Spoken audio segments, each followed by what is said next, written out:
Hey doll, welcome back to my YouTube channel. Today I want to share some advice and tips for you if you are dating as a Christian single mom.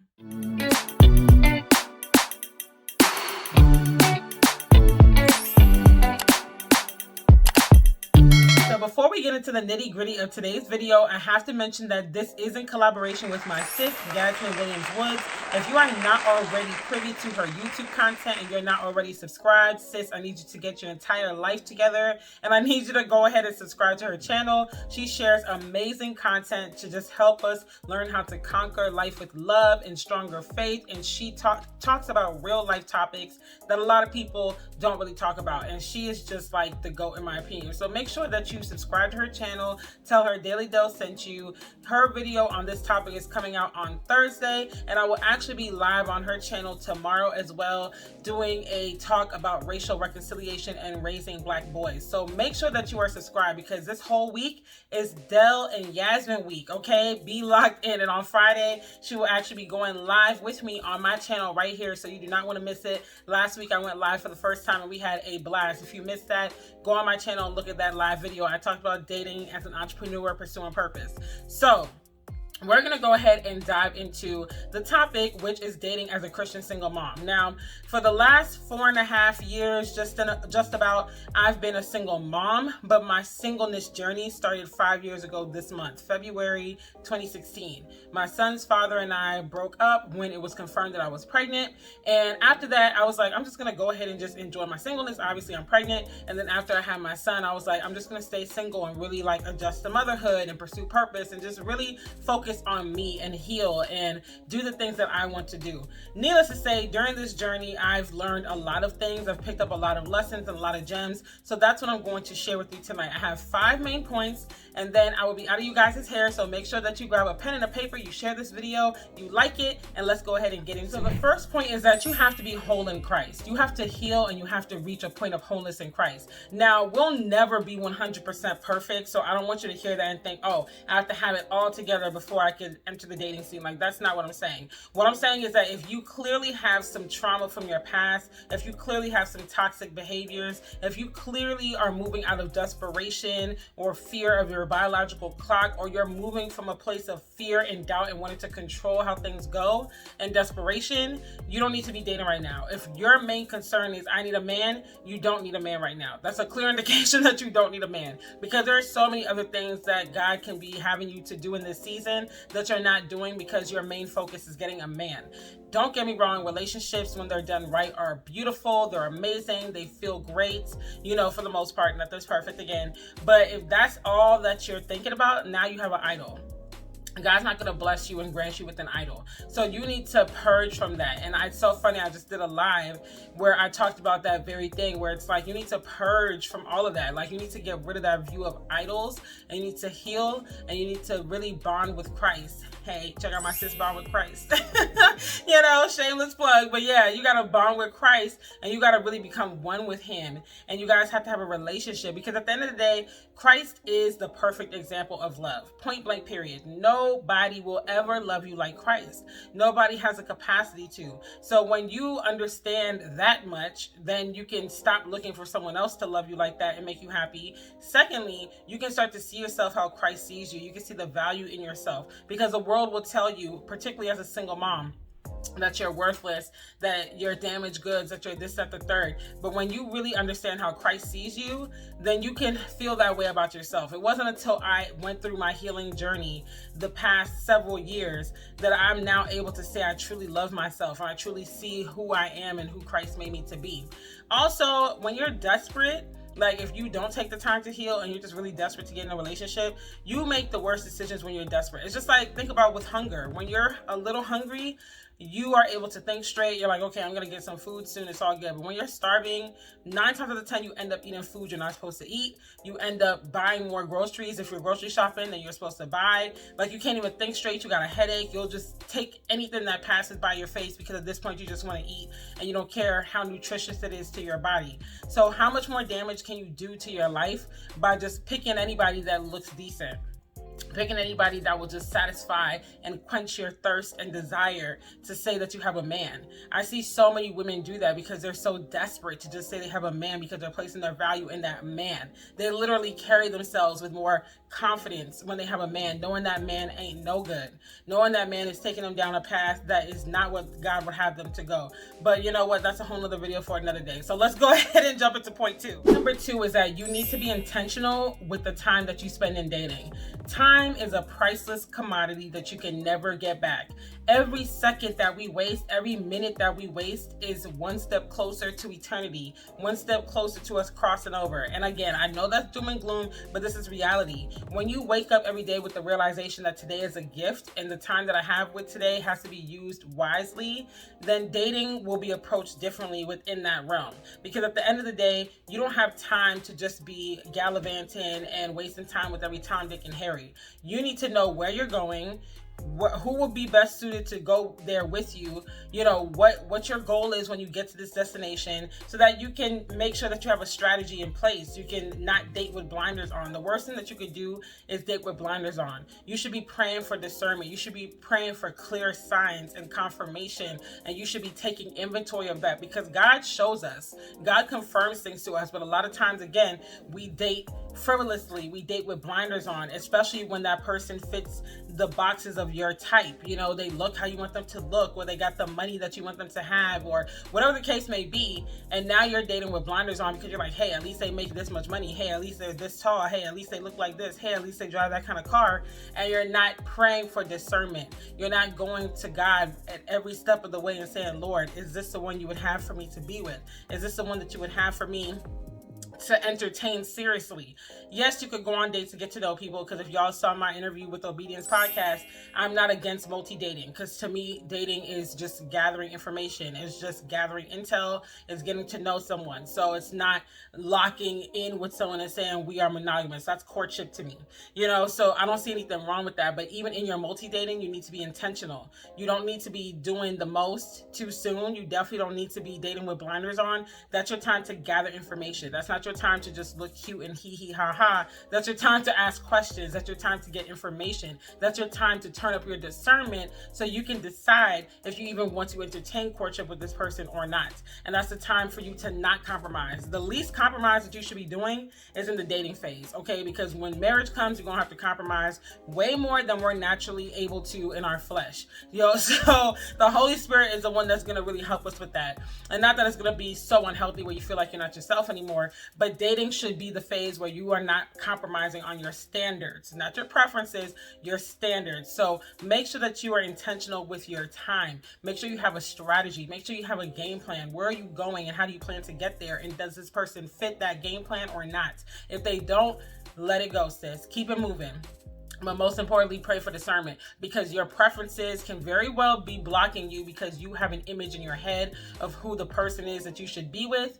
And the person that you should be with doesn't fit that, but you can't recognize that because you're getting in your own way. Number 3 is knowing your purpose will make your plan and path clearer for dating. When you know the assignment that God will have you to complete in this season of your life, or just the general consensus of what the assignment is, you're able to move with way more clarity. You're able to determine where you're going again and who's best suited to go with you there. So an example I gave of this last week, I think during my YouTube live, was like, if I know that I'm going on vacation to the beach, I'm not going to want to bring somebody with me who's dressed in ski gear, because that doesn't fit the purpose and the plan that I have set out for this trip. My purpose is to go to the beach and relax. The plan is to get there by airplane or whatever the case may be. So you coming in ski gear is going to throw me off. Like, you're not prepared to go where I'm going. You're going to slow me up because you're going to get sick. You're carrying more weight than you need to take to this destination. You're not able to think clearly because you're prepared for the wrong thing. You might just pass out of heat stroke because you're overdressed. You got too much baggage. You know, you have too many things that you're trying to bring to this place, and because you have another destination that you need to go to where what you're carrying is suitable for that destination, but it's not suitable for where I'm going. So the more that you understand your purpose in life, and again, it's always kind of changing. Sometimes the general consensus, you can see it throughout different things in your life. But once you know the general idea of what God wants you to do, and who he's calling you to be and what he's calling you to do in the season, then you're able to choose accordingly. You're able to date with better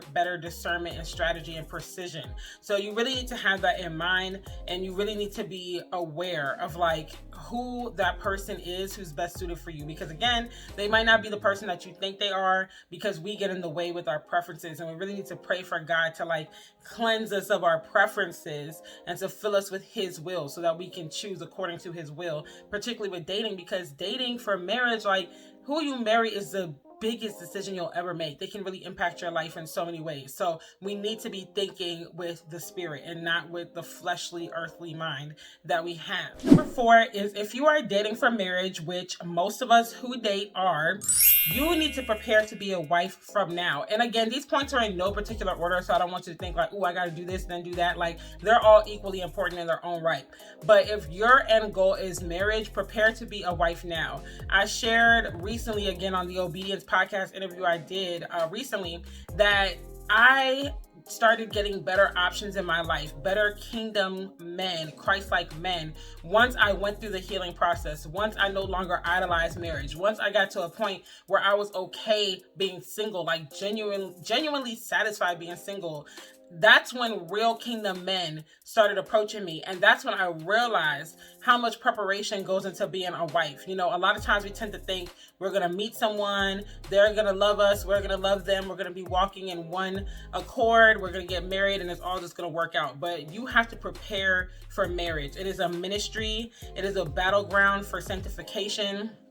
We need to make sure that we are coming into it the best version of ourselves that we can be. And again, not perfection, because you'll never be perfect, and there's always room to grow together after you guys get married. But you need to be shifting your mindset, because what I'm noticing is that there is a mindset shift and a positioning that changes as you prepare for marriage. You know, how you position yourself in life to make decisions, how you think about things, that changes. Your mindset towards things changes. You know, how you start seeking counsel, and you should have wise counsel around you, preferably people who have the wisdom of a wife. I wouldn't minimize it and say they must be a wife, because honestly, there are some single women who are so wise and understand just, you know, the power and the depth of marriage. So they should have wisdom. They should be discerning. They should definitely have like their faith intact. And if they are married, they should be in a marriage that you admire and that you can see the fruits of the spirit in.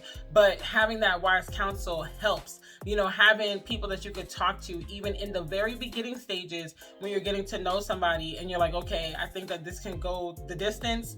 Having those women that you could talk to and they could pour into you and be like, okay, like make sure that you're doing your part in this way. Make sure that your focus is here. Make sure that this, that, the third is happening. And I have that in my life. It's a very, very, very, very, very intimate group of women. Like, honestly, that I can think about right now, it's about 3 women that I talk to in depth about this kind of stuff as I prepare and as I'm being presented with these options, and that discernment is really growing inside of me. Because at the end of the day, when you know, it's just a very strong feeling. And y'all will know in due time, okay? Those of you who have been keeping up, you know I've been saying like I can't spill the beans, but let's just say that I feel it's coming very soon. So we shall see how fast the Lord works. But nevertheless, you need to be preparing to be a wife now, because it is a journey. It is a mindset shift. It is a positioning and a preparation that comes with it. So prepare now, because you have to be equipped. You have to be equipped to protect your husband and cover him in that way. You have to be equipped to protect the household and cover the household in that way, through your prayers, through your, you know, your demeanor, how you handle things, how you speak life, like how you carry yourself. Like a woman's energy, like our energy really impacts the household. Okay, if our energy is off and we're not doing what we are supposed to be doing to the best of our abilities, it's going to affect the household. So make sure that if your end goal is marriage, you're doing the work now, sis. Be reading books, be praying, be researching, be studying the word and seeing what God calls wives to be. Get that wise counsel. Start shifting your mindset to not just a me, myself, and I mentality, not just me, but being more selfless, being the more thoughtful, you know, really pinpointing your weaknesses and being real with yourself and working on it. Like I know for me, One of my biggest weaknesses is impatience. I am not patient. And I know that shocks people when they hear it. They're like, what? You're not patient? And I'm a huge procrastinator, y'all. I work best under pressure. But I'm realizing these things now, and I'm like, okay, like if I were already married, how would this create weaknesses within our marriage? How would this create problems within the marriage? Like, how can I combat this so that it cannot manifest and become a bigger and bigger issue? You know, how will I handle my impatience? Because I have to be patient. God's been patient with me, so how am I going to be impatient with the spouse that he gives me? Like, these are all things I got to think about. How can I compromise and kind of meet a happy medium where it's not always like my way or the highway, but it's like, how can we come together in a win-win situation? It's really like you got to put your thinking caps on, and you got to be strategic, and you got to plan, and you got to be ready, because the lack of preparation will definitely make it easier for the enemy to come in and try to cause discord and dysfunction in your house. So just make sure that you're doing the preparation from now. And it's deeper than just, I'm gonna cook his meals every night and wash his clothes and run him a bath. Like, that's cute and stuff, but I'm talking about getting to the heart of the matter. Like, what are the things that you've been battling in your bloodline for generations? What are the things that you find that you keep going back to and resorting to because of comfort and the flesh? Like, let's get to the heart of that and start working those things out, so that way we can be the wives that we need to be. Because you don't know when it's gonna come, okay? Like, I'm telling y'all, this is all kind of happening. So I just got back in the dating scene, and God is like, boom, you want a kingdom man? Here he is, here he is, here he is, here he is. Like, God be showing out, y'all. So you need to prepare, because when he's ready to bless you in that way, he is not going to waste any time. So get ready, because you never know. It can literally be next month for you, and you just will not know, and then you're gonna be ill prepared. Like, start preparing now, even if you feel like it's very far off. Because I'm telling you, up until like October last year, I thought marriage was just not ever gonna happen for me. I had come to peace with it. I was like, I'm cool, I'm just so into single women, and we gonna get it. God was like, no. It's in your future, so I need you to get your mind right. So just start preparing, sis. Like, even if you've put it in the back of your mind because of fear or doubt, or maybe you really just got to a point where you're like, I'm good with Christ, like I really don't need a man, I'm really good. Like, I would encourage you to just start opening up your heart again. If deep down inside you feel like it's still within God's will for your life, really just start opening up yourself to learning about what a wife is required to be like, and what the Lord requires of a wife, you know? So let's go to point number 5. So point number 5 is going to focus really heavily on the motherhood, the motherhood side of this dating while being a Christian mother. And that is, do not abandon the ministry of motherhood in pursuit of the man that you're interested in. What I see a lot of single moms do is they get to a point where they are just really eager to find anybody, or, you know, they've been closed off to love for so long that when the first instance of it shows up that looks promising, they run to it and they're like, okay, I'm just gonna, you know, really pursue this. And what they end up doing is they end up putting the man before their child or their children. And let me say this very clearly. Until you are married to that man, motherhood is your first ministry. Your child comes first. I'm not saying you can't show the guy you're interested in. I'm not saying you can't be receptive to his kind gestures or anything like that. What I'm saying is your child should never take the backseat to him until he is your husband. When he's your husband, then your marriage comes first, because you are to work on your marriage, because you are now his rib, and, you know, your children are going to grow up and they're going to leave the house, and you leave and cleave and you become one. But while you're a single mother, motherhood is your first priority. Period. Point blank, period. And he needs to understand that. So that means that there might be some instances where you can't go on a random date. There might be some instances where you can't take random trips. And I make this very clear when I'm dating. I'm like, look, I'm the only parent that my son has, especially because it's an absentee situation. So I'm not just going to up and go on a whim just because, you know, I feel like, hey, I'm grown, I could do it, and you got time, and that's all that matters. I have to be home to get my son ready for bed, or I have to make sure that I come home to make dinner, or I gotta be here to take him and to the park and spend time with him. Like, he's still my priority right now. Until you marry me, that is just what it is. And so you want to make sure that you set your boundaries, and you let it be known that you're handling your responsibilities first and foremost, and you're doing what God needs you to do before you go running behind a man. Because at the end of the day, let him court you, let him come to you. You got work to do, sis. You got a child or children to raise. And so don't lose sight of that. because someone's showing interest in you. Until he is your husband, motherhood is your first ministry. So he needs to know that. That needs to be understood, and you need to make sure that you are not abandoning and neglecting your children because of this man in your life. However, like I said, it is a balance. So you can let him know that you're interested. You can definitely like pay him attention. You can go on dates, but you have to be willing to work together, and he has to be willing to work around like the schedule and things like that. And just understand that this is what it is, you know? Your child comes first, point blank, period. So let him court you, let him pursue you. Don't be so eager to just jump into his arms because now he's in your face and he's kind of cute and he's willing to wine and dine you and take you out and all that. Like, pace yourself, sis. Pace yourself.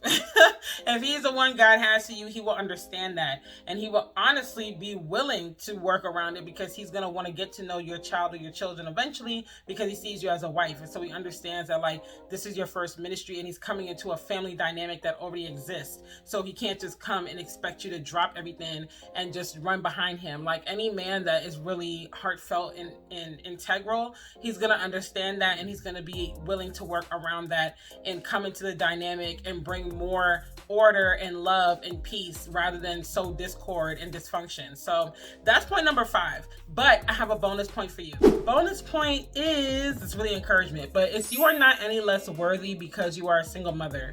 You know, society tells us, like I had mentioned earlier, that we're damaged goods and we're baby mamas and this, that, the third, and the men that hate us, womp, womp, womp, womp, womp. That's just what I hear when they go on their tangents with their dissertations and YouTube comments and making whole 6-hour-long videos discussing this. Like, don't you have anything else to do? But that's neither here nor there. Don't allow what the world says to make you feel any less than, because again, when you have that relationship with Christ, you're going to be whole, you're going to be healed, and you're going to understand how he loves you. And we all have something in our history that, or a chapter in our history that we would prefer not to be read out loud. It's just that as a single mother, a lot of people see our situations and they're like, oh, well, you were dumb because you ended up with a child or children, or you were this or you were that, you know, so it's easier for them to see because there's an external result in our children of whatever, however they came about, there's an external result. Even though they're a blessing, it's an external result. So people can see that and say, oh, well, this, that, the third. But we all have things and sins that we struggle with. It's just that yours does not necessarily have an external result yet that people can look at and say, oh, this is why you were dumb, or this is why this, that, the third. So nevertheless, don't ever let the world beat you up and make you feel that you're less than, because trust and believe there are men out here who will still honor you. There are men out here who will still love you, still love your child or your children, and still cherish you. Okay, I've seen it firsthand, and I have also experienced that. So, and low-key, I'm experiencing it now. That's what I have for you in this video. So thank you for watching. I hope that these tips are really, really helpful for you as you're dating as a Christian single mom. Just remember, most importantly, Christ comes first. Above all else, Christ comes first. And even if, heaven forbid, you never, ever, ever got a man in your life again, God is still sovereign. He's still good. And all of these things are just extra blessings and grace that he extends to us. But we're not even deserving of it. He's just that good of a heavenly father that he still blesses us. So don't be discouraged. Be encouraged. Go out there. Be healed. Be joyous, be happy, and know that you are loved and you are covered by the blood of Christ. So I love you guys. Thank you for joining the video. Don't forget to check out Yasmine's video on Thursday, and don't forget to come back right here on my channel on Friday for a live as we discuss this topic, and catch me on her channel tomorrow on YouTube Live as we talk about raising Black boys. So don't forget to like and comment this video. I'll see you guys later on this week and next week, and I'll talk to you later. Bye.